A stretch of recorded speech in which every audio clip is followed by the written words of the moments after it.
but للأسف يعني we don't have that luxury. Yeah, I understand. But المشكلة ما فيش أصلا مجال خلص أكثر من لا في نفس السيشن.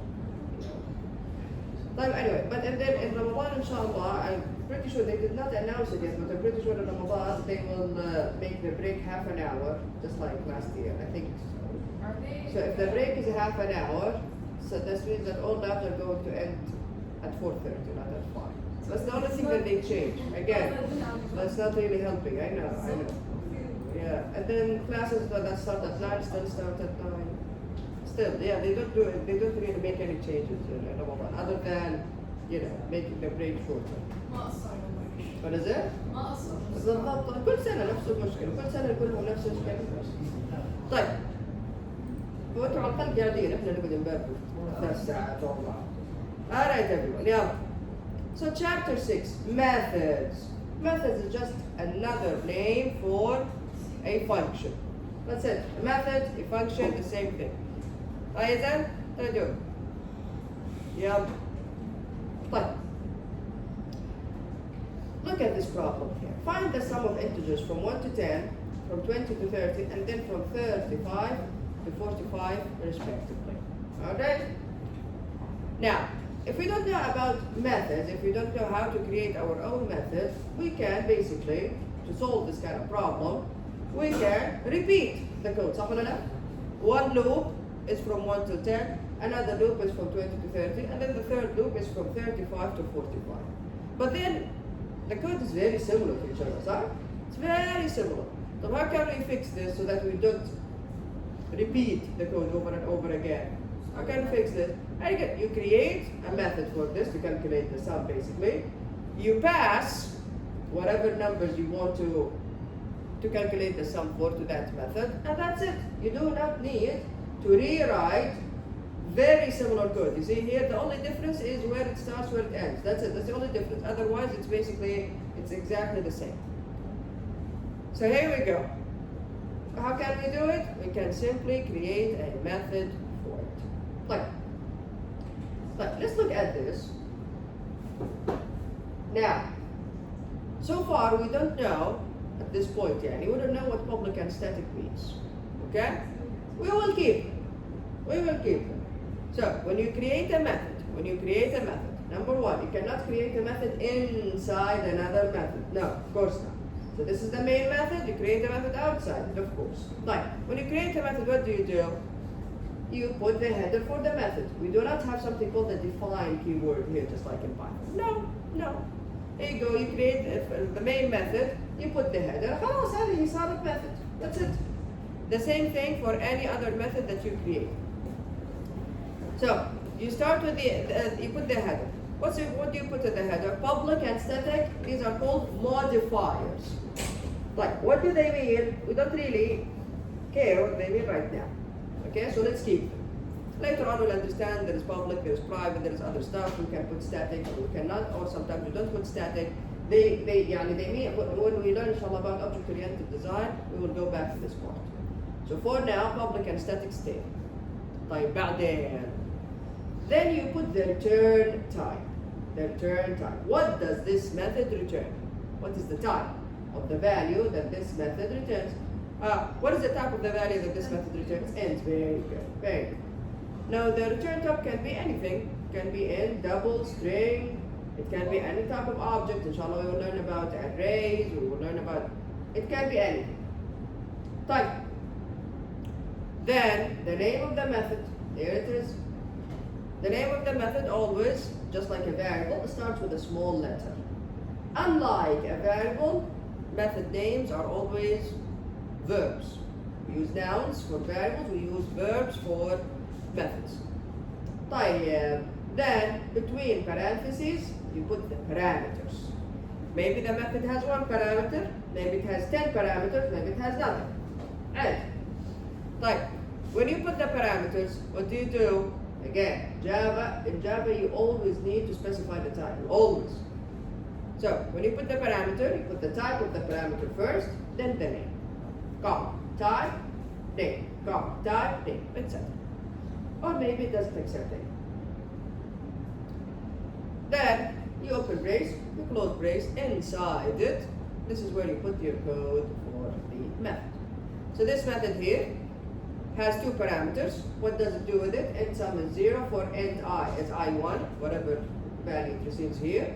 I is less than or equal I2, whatever value it receives here. I plus plus, sum plus a sum interpolator I. What is it doing? Yeah, what is it doing? What is this method doing? Calculating the sum from where to where? Excellent, from I1 till I2.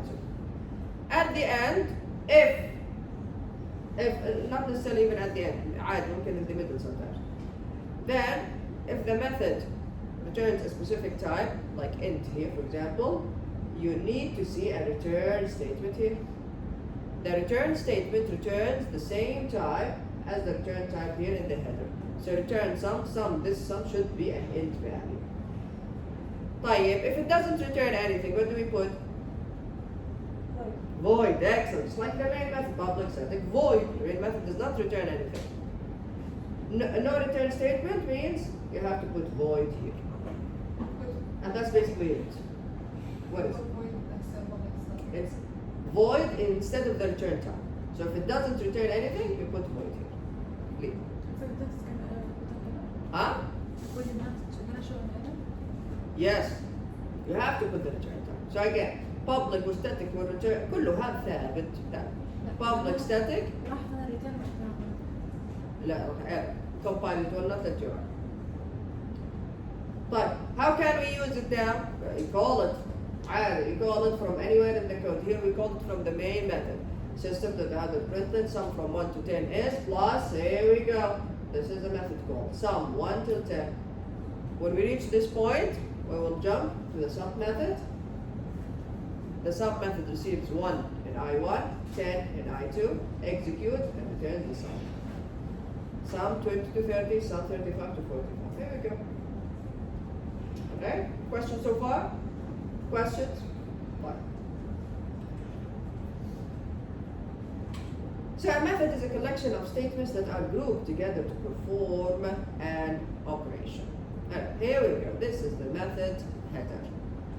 Public and static are what we call modifiers. They stay for now until inshallah we learn what they mean later on. Then we have the return type. Then the method name, between parentheses you put the parameters. The parameters again, you put the type of the parameter, then the name, comma, type name, like that. Type. Now, the method name along with its parameters, so this part here is called what is called the method signature. What is called? Method signature. So when I say the method signature, what do I mean? I mean the name of the method along with the parameter list. Okay? This is the body of the method, and here this is the return value. Like when you call it something like this. Say the name here is Max. Max, and then you pass X and Y to Max. These are called arguments, or what we call actual parameters. Like the parameter list itself, we call them formal parameters. Right? So the values that you pass are called arguments, we know that, or actual parameters.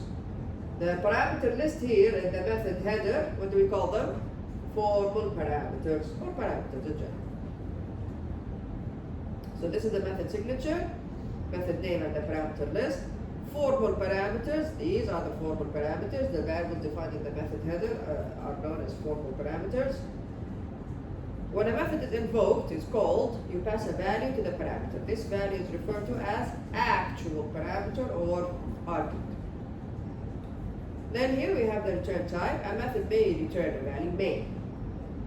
The return value type is the data type of the value of the method, of the value the method returns. If the method does not return a value, a return value type is the keyword mean void. For example, the return value type in the main method is void.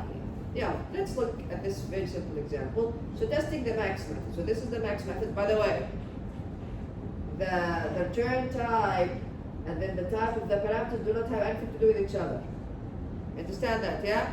Do not create patterns in your head that do not exist. It's just a coincidence that this method received int and returned an int. عادي. Can receive strings and return a double. It can receive one double, 3 int, and return a string. Doesn't matter. There is no correlation. Correlation. There you go. Between the two. But testing the max method now. Yeah. Let's look at this. There you go. Alright, this is my class, test max. I have the main method here, and then I have another method, there you go, which is max. Java always knows that it should start executing from the main method. So from the main method, yeah, int I is 5, int j is 2. Int k is max of I and j. What do we do here? We call the max method. What do we pass? Which are 5 and 2. So here we go. We jump to the max method, receives I, which is 5 in num1 and 2 in num2. Yeah, int result, if num1, if 5 is greater than 2, result is 5. Else result is 2. Return result. Or, straightforward, you can say, if num1 is greater than num2, على طول, return num1, straight away. No need for this. Else, return num2. Why? Because we know, again, since the Python days, in a method or in a function, as soon as you reach a return statement, you exit. You exit the method. So there is no even need here for this result variable. Right? You can say straight away if num1 is greater than num2, return num1. خلاص. As soon as we get to a return statement, we exit the method. Right, so k is going to take which value? 5. There you go, 5. Finally, the maximum between 5 and 2 is 5. Questions here? Questions? Alright.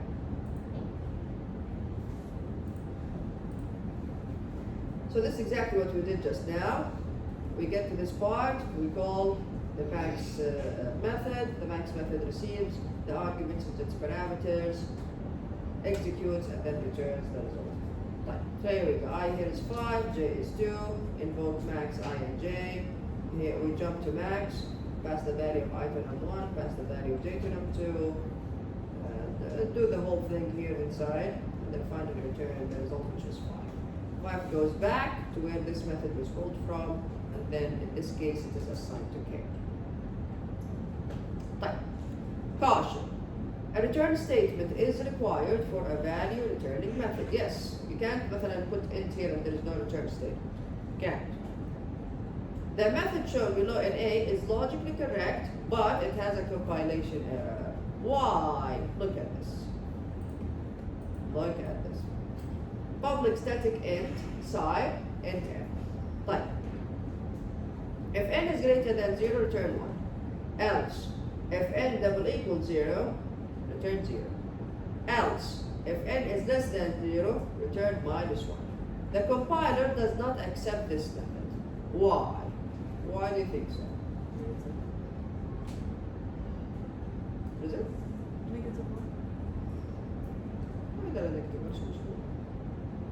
Why doesn't it accept it? Because again, the compiler doesn't do the computations, doesn't look at the actual numbers, يعني, before runtime. Now, it looks at the method.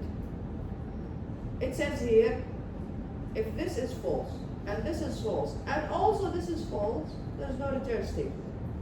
You understand what I'm saying?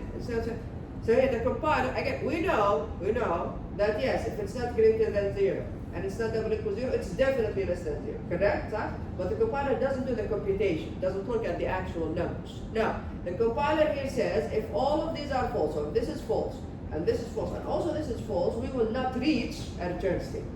Since we will not reach a return statement, the compiler does not accept this. It does not accept this. But how can we fix this? Else, very good. Why do you have this extra condition here? خلاص خليها else. When it's only else, the compiler knows, okay, if this is false and this is false, خلاص, this is definitely true. So we'll definitely reach a return statement at the end of the day. Alright? So how can we fix this? Remove this. It's actually a logical error. Why? Why are you putting an extra condition here?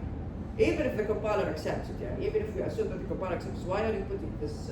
If it's not greater than 0, it's not equal to 0, it's definitely less than 0. So why are you checking again? So how do you do this? You do it this way. Here you go. You remove this extra condition. Now, if this is false and also this is false, no problem. This will definitely be true. meaning we will definitely reach a return statement in any case in this method. Right. So to fix this problem, delete the last condition here, so that the compiler will see, here we go, will see a return statement to be reached regardless of how the if statement is evaluated.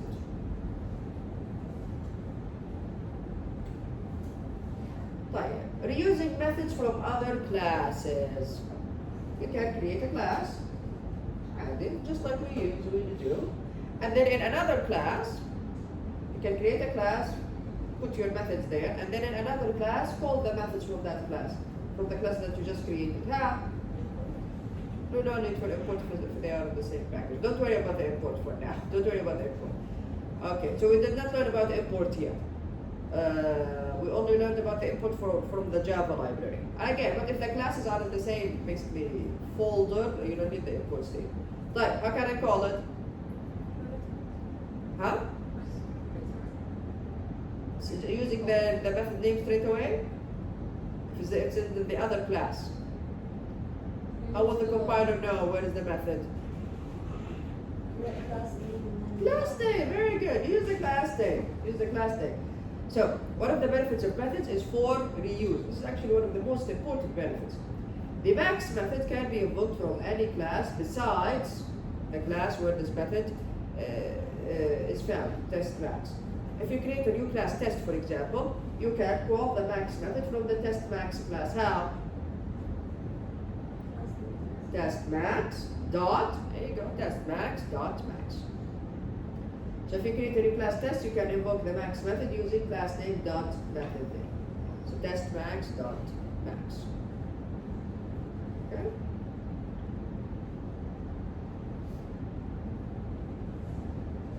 But later on, inshallah, we will learn that if the method is not static, we cannot do this.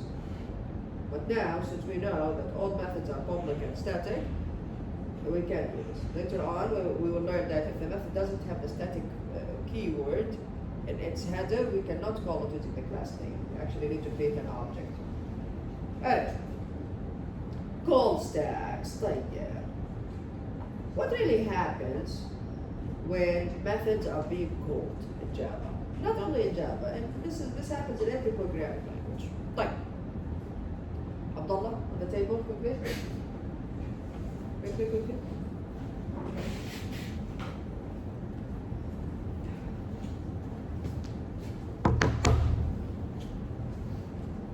Right. So every time a method is called, every time a method is being executed, what we call an activation record is created for that method in the memory. What's an activation record?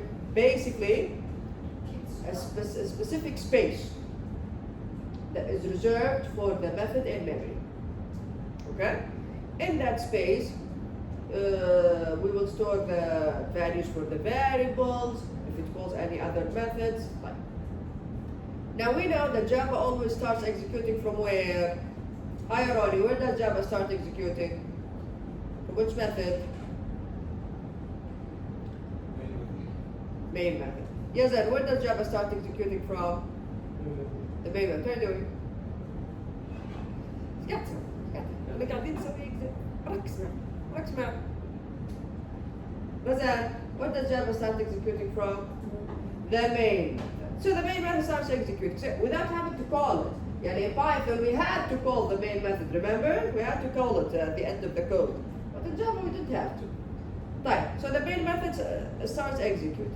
Meaning an activation record is created for the main method in memory. So where is it exactly? Where does it put? It's put in a structure called a stack. Inshallah, when you learn about data structures, you will learn about stacks. What happens? The activation record is pushed into the stack. Then, here we go. This is the main method from just before. The main method has the variables I, it has the value 5, K, J, 2, and then K. If you remember, hey, here it is. This is the code. So I is 5, so the activation method for main, push into the stack. This is what we call the called stack in memory. Right, what do we put in there? I is 5, J is 2, declare k, but we don't know the value of k yet. What is the value of k? Another method call. Alright, we have another method call. Another activation record is created for the new method, which is max in this case. Yeah, create activation record, put it into the stack. Why do we do this? Why do we put them in stacks? Because stacks work last in, first out. This is what a stack means. Last in, first out. So when you create an activation record for the max method, you put it inside the stack. You go ahead and execute the max method first. So later on, when you are done with the max method, it is popped, is what we say. Push, pop. It is popped out of the stack, means خلاص, we are done with the max method. What's underneath it? Main, meaning go back to main. This is how the Java virtual machine keeps track of all of the methods that are being called.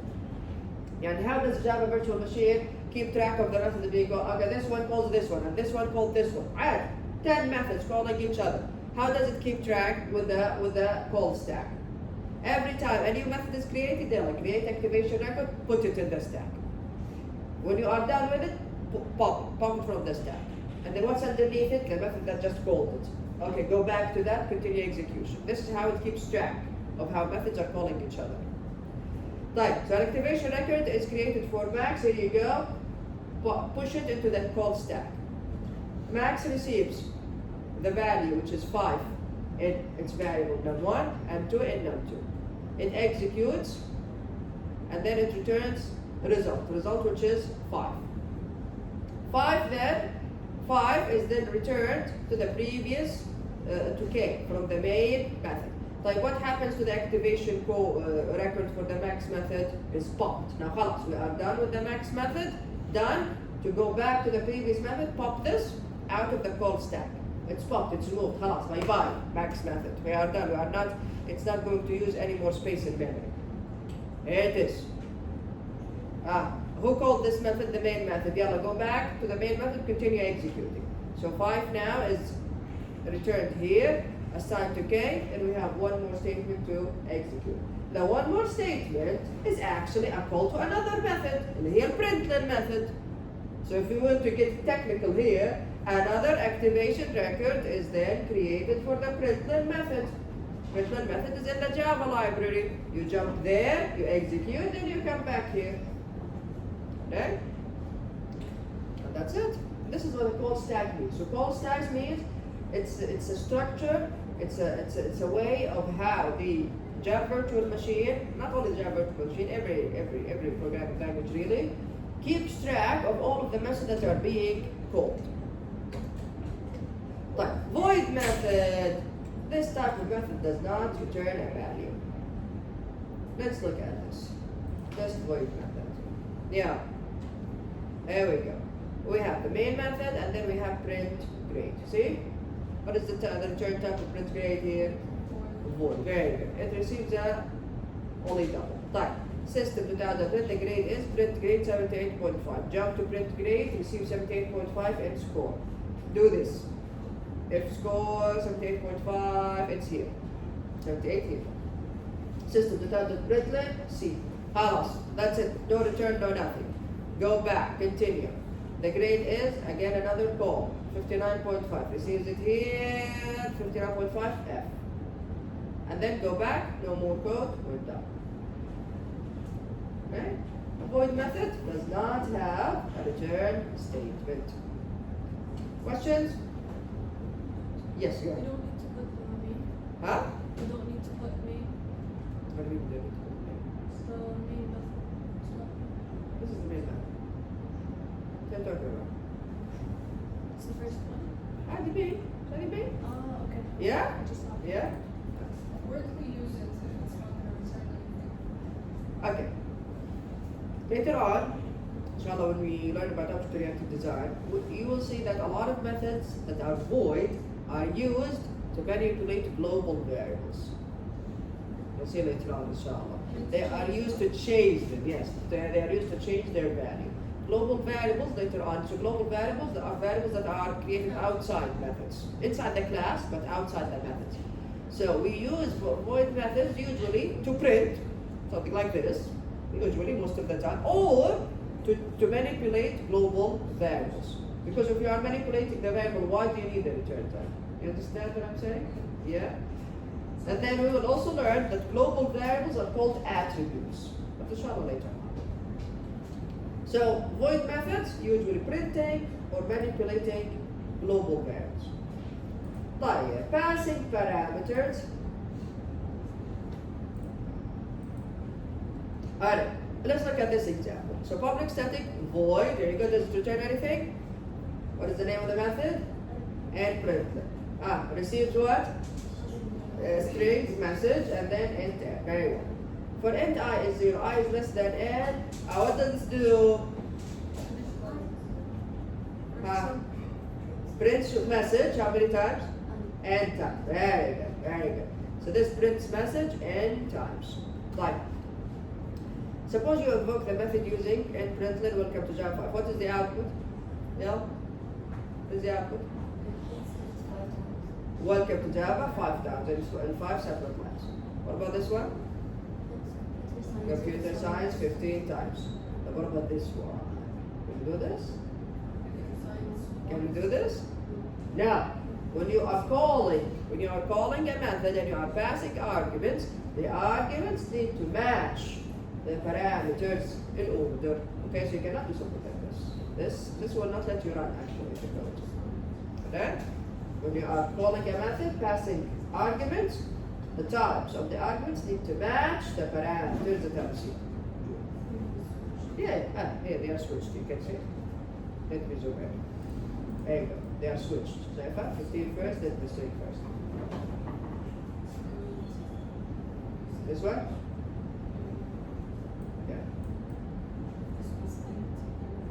Yeah, of course, that's fine.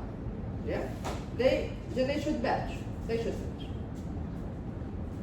Like, pass by value. We have seen this in Python as well. Remember when, if I pass a value to a method and then I change it in that method, does it change in the original method? No. Remember when we said this in Python as well. Methods do not have access to each other's variables. Remember that? As long as the variables are primitive data types, if it's an object, then it's a different type. Let's look at this. So this program demonstrates passing values to the methods. Look at this. This is what we call pass by value. Type. So here we go. Public class increment. I have the main method and I have the method increment. Type. Int x is 1. So before the call, x is what? 1. Increment x, increment, and then pass 1 to it. We go to increment, it receives 1 in n. Fine. N plus plus. What is n now? 2. N inside the method is what? 2. Go back here now. Sister, after the call, x is what? 1. There we go. There we go. If I change it here, it does not change up here. Again, methods do not have access to each other's variables as long as they are primitive data type. If they are objects, then they can kind of change each other's variables. But we will inshallah learn more about that when we get to the object-oriented one. So, what I need you to understand now, I put this in because this will help us later on. If you are using primitive data types, what do I mean by primitive data types? Talking about the 8 types that we have seen so far, and also strings, because strings are immutable. Anyway, so if you are using any of the 8 data types, and also strings, between methods, a method can never change a value of a primitive type of another method. No, it cannot. Like this. I put it here, change it here, it doesn't change back here. Okay? Inshallah, when we create objects, when we learn about objects, when we create them, you will see that yes, methods can change the object sometimes. So it depends. It depends. So now keep it in your mind that I don't want to generalize this, okay? I don't want to generalize this on everything. No. This is applicable to what? To which types? Primitive data types, the 8 types that we have seen, also strings and strings. Okay, everyone? Okay? This is what we call pass by value. You are actually passing the value itself. Later on, when we deal with objects, we are going to learn about something called pass by reference, not by value. Okay? It is very similar if you remember in Python. If I pass a list, remember in Python, when I pass a list to a function, and then I change that list with that function, what happens? What happens to the list?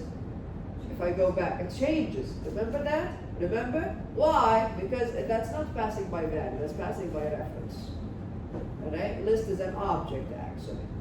So here you go. So we have already seen it here, but we didn't really learn the name for it. So far, passing by value, this applies to primitive data types and the string type.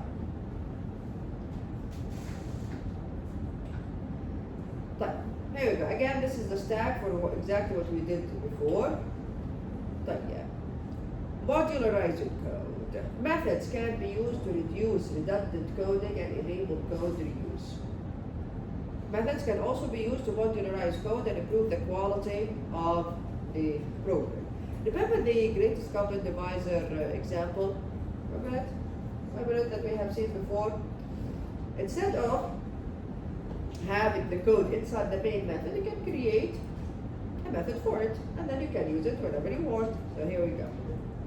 So again, if you remember, so here we go. This is the main method, and then I created a method to calculate the greatest common divisor, GCD. The main method, just create a scalar class, ask the user for the values. Enter the first integer, enter the second integer, and then let the other method do the math. And this is exactly what happens, and this is something that reflects real life. Main method always interacts with the user, calls other methods. Doesn't do everything, and we usually don't let the main method do specific tasks. It's always about interaction and calling other methods. Right. So the greatest common divisor for N1 and N2 is, and here it is, GCD N1 N2. Alright, so GCD receives N1 and N2, returns an int. And then remember, this is the exact same code that we have seen before. It calculates the greatest common divisor and returns it. Yeah. Remember this example? Remember it? Yeah, the greatest common divisor? We explained it in class. The same goes for the other example, the prime number method. This example I told you to, you need to study this example on your own. The example was printing the first 50 prime numbers from 1 till 50. Remember this. Alright, so again, instead of having the code inside the main method, you can just create a method for it and call it. This way, yeah, if I create another class and I want to call this method, GCD, how can I call it? How can I call it? Greatest common divisor method dot GCD. There we go. From another class.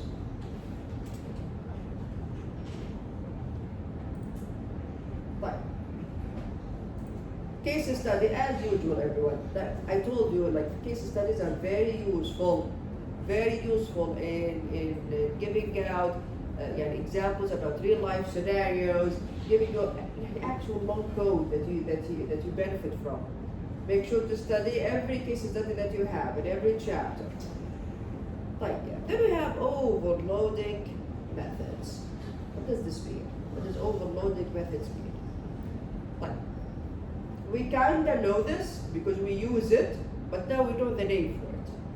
What does it mean? Overloading methods meaning I can create multiple methods in the same class with the same name. How? The only condition here is that the parameter list is different. Yani I can have 10 max methods, all in the same class. No problem.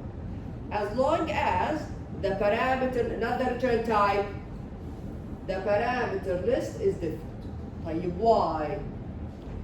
Because most of the time when you choose a name for a method, let's go with max. This max returns the maximum of 2 double values. So what if you want to create another max method for 3 double values or for 2 int values? You don't want to give it another name. مثلا max int, no, خلاص, you want the name to be consistent. Okay? طيب. So that's exactly why we have overloading methods here, why we have this concept. But which one is going to be called? The compiler is going to choose the method that is going to be called based on the arguments that you are passing. يعني, if you are passing 2 double, here you go, it will go to the max, to this max method. Okay? طيب. Let's look at an example and then we will see where we can have an issue. So here it is. There we go. I have this is my main method. How many max do I have? See? Max, max, and max. How many? 3. Max receives 2 int values. Max receives 2 double values. Max receives 3 double values. This is common. This is very common. And we see it also in the Java library. Let me show you. If I go to NetBeans very quickly, and I just wanted to show you a very simple example here. If I say مثلا system dot out dot check, how many print methods do I have? You see how many? All of these are print methods. The same name. If I go to the system.out class in the Java library, I will see 1, 2, 3, 4, 5, 6, 7, 8, 9 print methods. So what is the difference? The difference is whatever they receive. The parameters. This one receives an object, the other one receives a string, the other one receives a boolean, etc. The same goes for printf. Here we go. I have 2 methods that is called printf. Print plain. All of these are print plain. So method overloading is always used, especially in the Java library. It is better. Why is better? So that naming is consistent. Don't create a new method with a new name when the task is the same. Fine. Let's go back to the example now. So here it is. Yeah. In my main method, system.out.println, the maximum of 3 and 4 is max 3 and 4. Which max is going to be called? The first one, second one, or third one? First one. Straight, see, and this is straightforward. 2 int values, I have this one receives 2 int, خلاص, done. طيب. It will return the, okay, there we go. استخدم زي ما قلت. Return now straight away. طيب, okay. The maximum of 3.0 and 5.1 is max. 3.0 and 5.4. Which one is going to be called? The second one. Here we go, the one that receives 2 double values. And finally, the maximum of these 3 numbers are, which one? Again? The third one, very good. And then if you see here, the third one uses the code for the second one. See what happens here? Inside the third one, it receives 3 double values, but then returns max of num1 and num2 and num3. What is max of num1 and num2? Which method is this? The second one. Here we go. Why? Why do I repeat the code? Why do I do, if I have this code here, why do I repeat it here for 3 numbers? I already have it here. So max of num1 and num2 is going to call this max method. This will return the maximum of either num1 and num2. Let's say num2. Then num2 and num3 will be passed to max again. So we'll call it again, and then at the end of the day, we will have the maximum between these 3 numbers. فاهمينها؟ فاهمين اللي صار هنا؟ Yes, is it clear now here? Yeah? Ronnie, first row, quickly. Quickly and say yeah.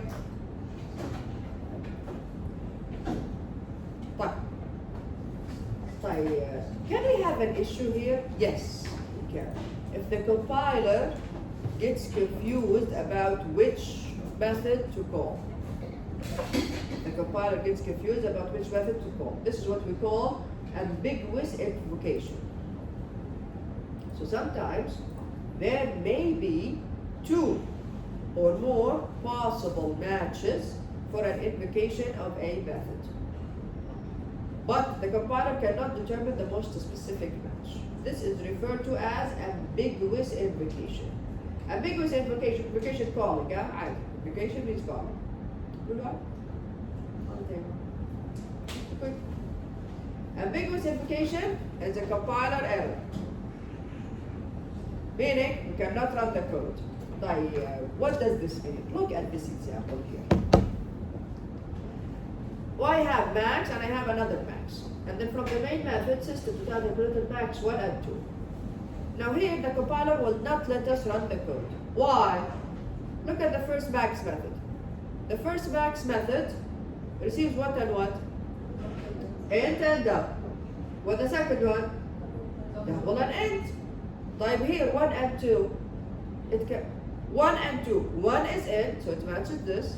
2 is int, and it can be casted automatically. This is implicit casting by Java to double. No problem, Java does it for us.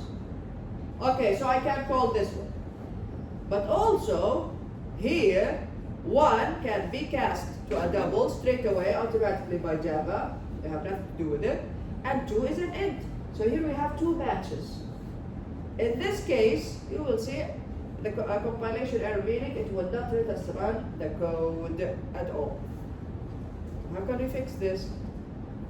You have to change the parameters. There's no other way around it here. You have to change the parameters. Aslan, why do you have this? And from a logical point of view, why are you creating 2 methods? One receives int and down, and the other one double and int. What's the purpose? So here there is something wrong with your design, with the designing of the method itself. So how can we fix it? You need to change the parameters. Okay? Kamina? Alright everyone? So this is ambiguous invocation of all. Alright. We learned about scope of local variables before. What did I tell you about scope of local variables? Where? Inside what? The method? The loop. The loop. What do you call it? Inside what? Inside the block. Not that method, inside the block. If you create, if you declare a variable inside an if statement, it's only that if statement that can access it, not the entire method. Okay? Remember this, I told you. If you understand this, the scope, it will help us later on a lot. So scope of local variables. Number 1, what is a local variable? A variable defined inside a method. So any variable that's defined inside the method is called a local variable. Inside the method, regardless of where it's defined, it's called a local variable. Right, what does the word scope mean? The part of the program where the variable can be referenced. Used, changed, doesn't matter how you are using it. As long as you can reference it. Right, in Java, now remember, in Python, a local variable is accessible inside the entire method, not in a specific block. In Python, if you create a variable inside an if statement, you can still use it later on in a print statement outside if. Adi, we did this multiple times in Python. In Java, no. In Java, it's not the same. In Java, once you declare, I'm not talking about initialization, I'm not talking about assigning a value to the variable. I'm talking about declaration here. Once you specify the type, once you declare a variable, where is the scope? It starts from the line of the declaration and ends when the block is closed. That's it. This block can be if statement, else, a loop, the entire method, whatever. So the scope of a local variable starts from its declaration and continues to the end of the block that contains the variable. A local variable must be, of course, declared before it can be used. You can declare a local variable with the same name multiple times in different non-nesting blocks in a method. But you cannot declare a local variable twice in nested blocks. Look at this here. Right. Int I is 1. Here it is. Yeah. What is the scope for I? The scope and the type. The scope. What is the scope? Where does it start? Here. The scope starts here. Type. Where does it end? Huh? I can't hear you. The loop. Very good. So this block. The variable was created here inside the loop. Khalas. Where does it end? It ends when the loop ends. Okay, what about int j? Where does the scope start? Start here, declaration. Where does it end? when the block is closed, this block, here we go. It is created here inside the loop block, so it starts from here till here. Once you are outside this block, خلاص I and J do not exist anymore. They are actually removed from memory. They do not exist anymore. So a variable declared in the initial action part of a for loop header has its scope in the entire loop, but a variable declared inside the for loop body has its scope limited in the loop body from its declaration and to the end of the block that contains the variable. Now let's look at this example here. Right. Public static void method 1. Yeah. Int x is 1. What is the scope for x? What is the scope of x?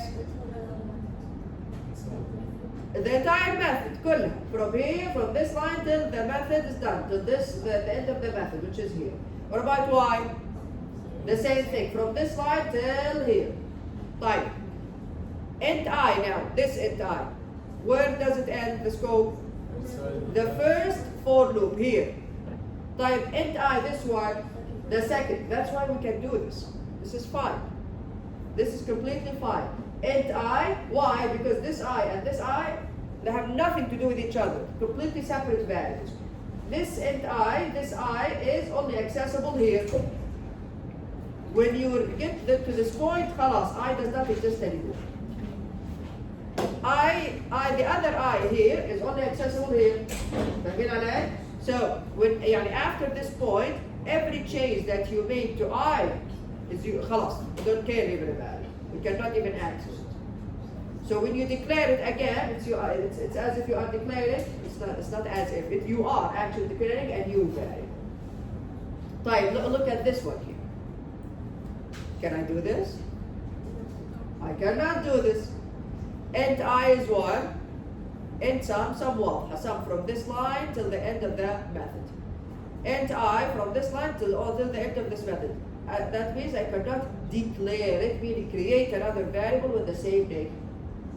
But I can say I, straight away. This means I am changing this I here. But I cannot redeclare it. Redeclaring meaning trying to create another variable with the same name. Alright, so this is wrong. Is the scope clear, everyone? The scope is clear? Very well.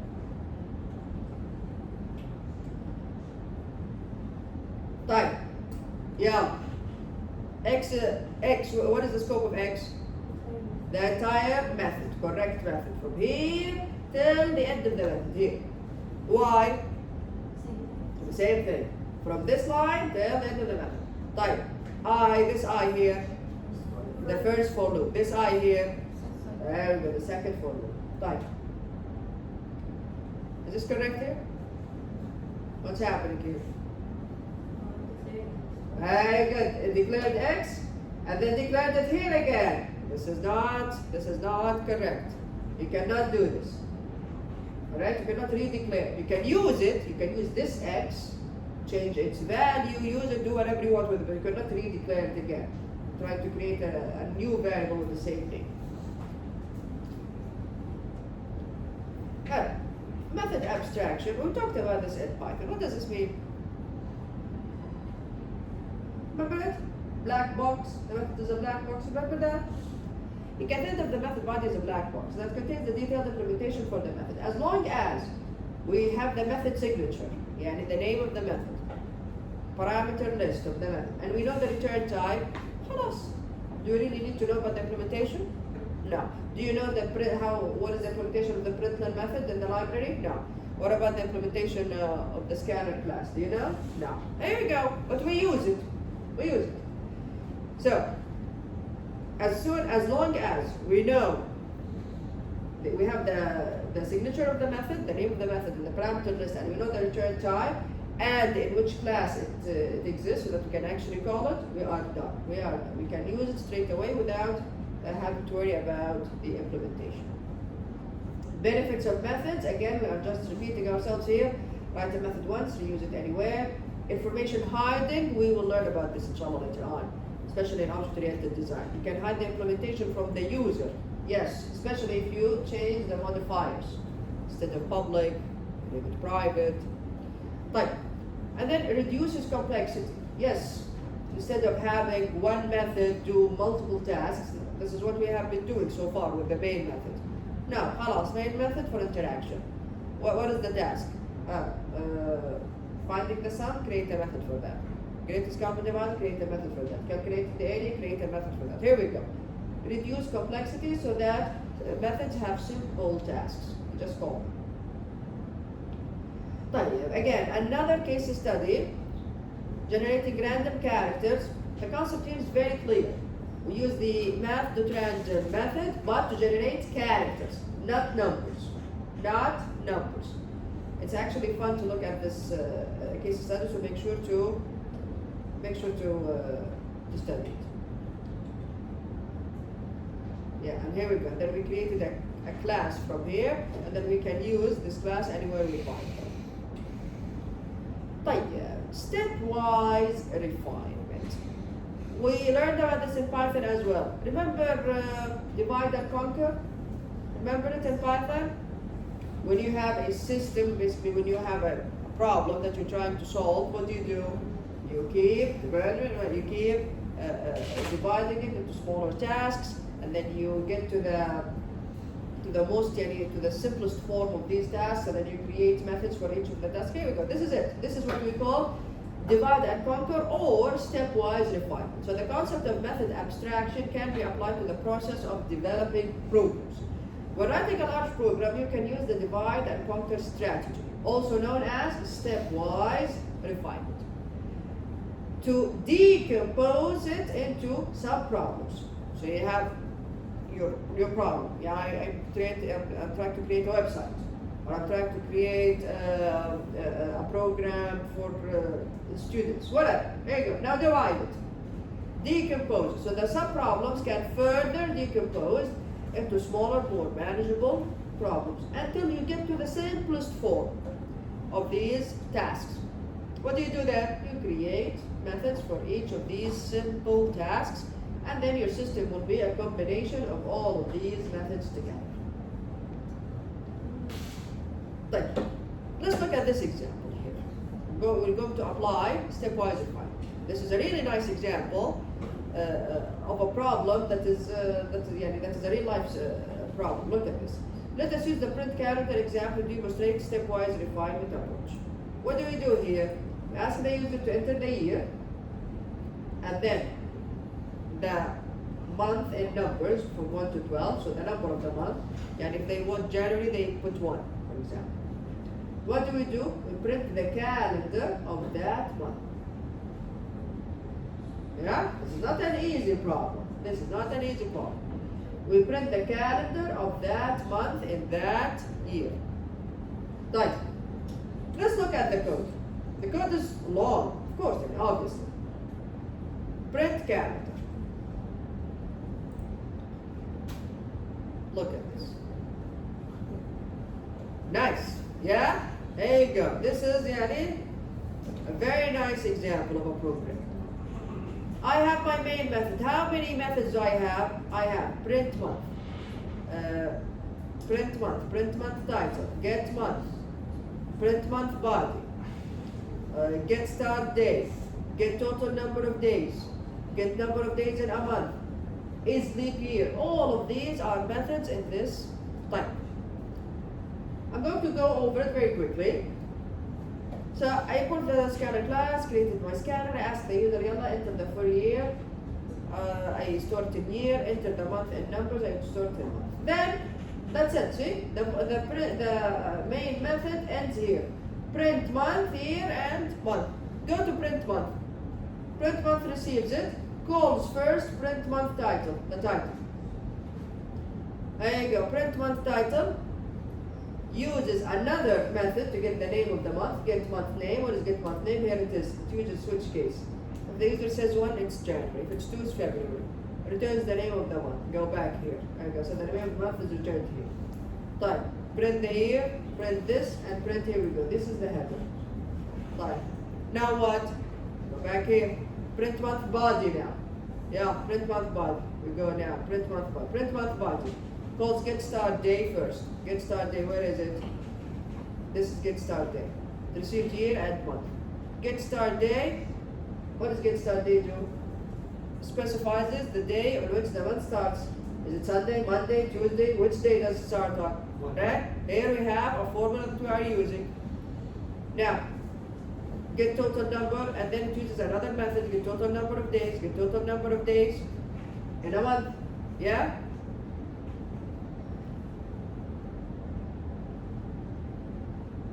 Get total number of days based on the year.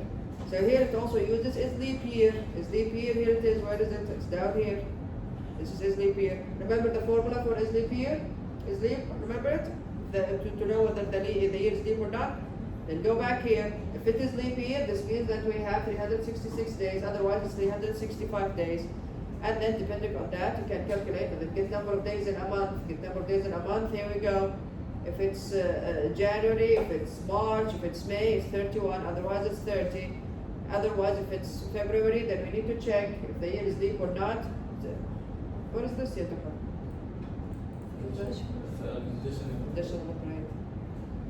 اللي حاطين لي logical operators or XOR with مين؟ yeah ولا relational operators greater than is that كل ما واحد يقول لي أنا عارف إيش هو حط لي or ولا XOR XOR هذه مشهورة كانت في الكبار. This is conditional operators. طيب go back and then get the total number of days and finally return this and finally print it. What is the print statement? Even I'm lost. Now I'm lost. Here we go. Yes, here it is. Here it is. Return this, goes back here, and then here we go. Add spaces, and based on the start day and everything that we calculated so far, we print it. Like, this is not an easy task. Of course not. Of course, this is a long, complicated program. Yes, very useful. Yes, but as long as it's complicated. How are we going? How did we do this? How did we create this program? Here it is. This is the design diagram. So, the main method, this is called the print calendar. The main method, what does it do? The main method calls print, reads the input, and calls print month. Type. The print month method calls print month title and print month month. The print month title calls get month name. This one calls get start day and get number of days in month. And then here we go. This one calls this one as well, and this one again. And both of them call is leap year. Type. Now, you see these methods, all of them together constitute the system that accomplish this task. طيب, how do we do this? You can do it either from top down or from bottom up. Alright? And both approaches are valid. طيب, if you start from the top, so top down approach is to implement one method in the structured chart at a time from the top to the bottom. So you start with the main method. But I still don't know the implementation of the rest because this one calls this and this one calls that. What do? You use stubs. What's a stub? Stubs can be used for the methods waiting to be implemented. A stub is a simple but incomplete version of a method. Basically a method with an empty body. That's it, yeah. The use of stubs enables you to test and invoke the method from a caller. Implement the main method first and then use a stub for print month method. For example, let it display the year and the month, and that's it. Right? Because this is top down. Type bottom up, likes. Bottom up, you start with the simplest form of methods, and then you go your way up. So bottom up approach is to implement one method in the structure chart at a time from the bottom to the top. For each method implemented, write a test program to test it. Both approaches are fine. They implement the methods incrementally and they help to isolate programming errors and makes also debugging easy. Sometimes they can be used together. Real life scenario, well, in the industry, especially when you are working in the team, these kind of protocols of how you are developing a system are decided by, not by the team, but by management itself. Okay? So they tell you how to do it, either top down or bottom up. But again, both approaches are valid. Benefits of stepwise refinement. Why do we do this? Simpler program. Yes. The simpler the task, The simpler the method, the simpler the program. There you go. Reusing methods. When the method is very simple, like SDP. SDP is very simple, it's one line, just checking. You can use it in 100 systems, no problem. You can use it over and over and over again. Easier developing, debugging, and testing, yes. Again, the simpler the method, the easier the developing, and also the testing for the method. And of course, better facilitating teamwork. You can divide the tasks between team members easily using stepwise refinement.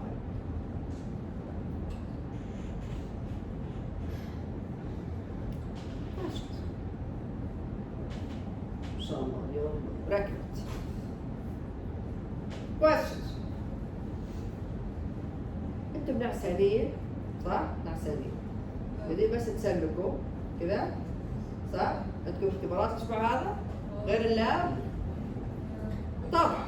والحين نايمين واخر شيء اختبار صعب. صح I did not ask. يلا show of hands. You can stop it. يلا show of hands everyone. Who thinks